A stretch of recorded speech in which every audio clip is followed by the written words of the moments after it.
Hi, this is Tanya, and welcome to Caregivers Coffee, where we ditch the pressure, sip some perspective, and make space for real conversations about caregiving, life, and everything in between. Today, I'm going to talk about something that is always on our minds as caregivers, and that's multitasking. What if the thing you thought made you strong, like multitasking, is actually the very thing burning you out? As caregivers, especially in the sandwich generation, we've been told that juggling all the things is just part of the job. You're cooking dinner while managing your parents' medications, helping with homework, while mentally running through up and coming appointments. Multitasking is often seen as proof that you're capable. But here's the truth: multitasking isn't a superpower, it's a setup for exhaustion. The science is clear. Our brains aren't designed to do multiple complex tasks at once. What we're doing is task switching, moving rapidly from one thing to another, and every switch costs mental energy. According to the American Psychological Association, multitasking reduces your productivity, increases mistakes, and adds significant mental strain. It's not saving you time, it's silently draining your focus and well being. For caregivers who already carry an invisible mental load, that constant shifting wears down your clarity, memory, and mood. So, if you've ever walked into a room and completely forgotten why, snapped at your partner or kid over something really small, you're likely experiencing the fallout of task overload. The Family Caregiver Alliance reports that most caregivers, especially women, experience high levels of emotional stress, and many don't even identify as caregivers until they're already overwhelmed. That invisibility adds another layer of pressure. So let's reframe this narrative and focus on the real superpower. Doing one thing at a time may feel impossible when you're managing so much, but single tasking isn't lazy, it's your superpower. It gives your nervous system a break. It lets your thoughts settle, and it creates space for the things that really matter, like hearing your child's full story or having a calm conversation with your parent. Instead of pushing harder, what if you practiced doing less at one time, but with more intention?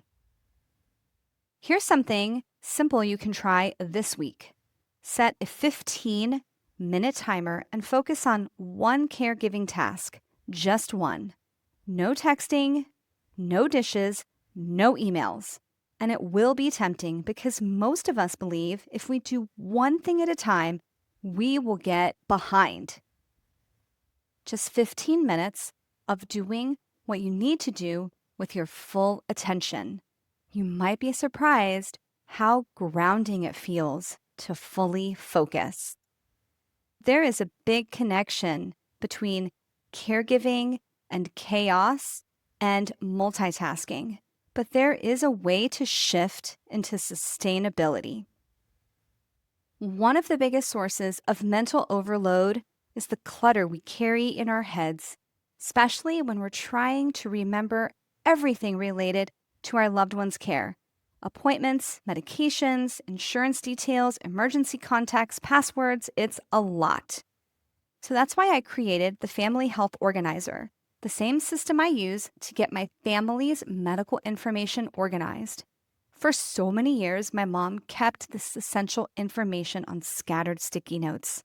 And when we needed it, we could never find it. So I created a real world system for organizing medical information at home. You can download it. The link will be in the description of this episode. Simplifying isn't just helpful, it's actually healing. Multitasking often feels like the easiest solution to the complexity of your day.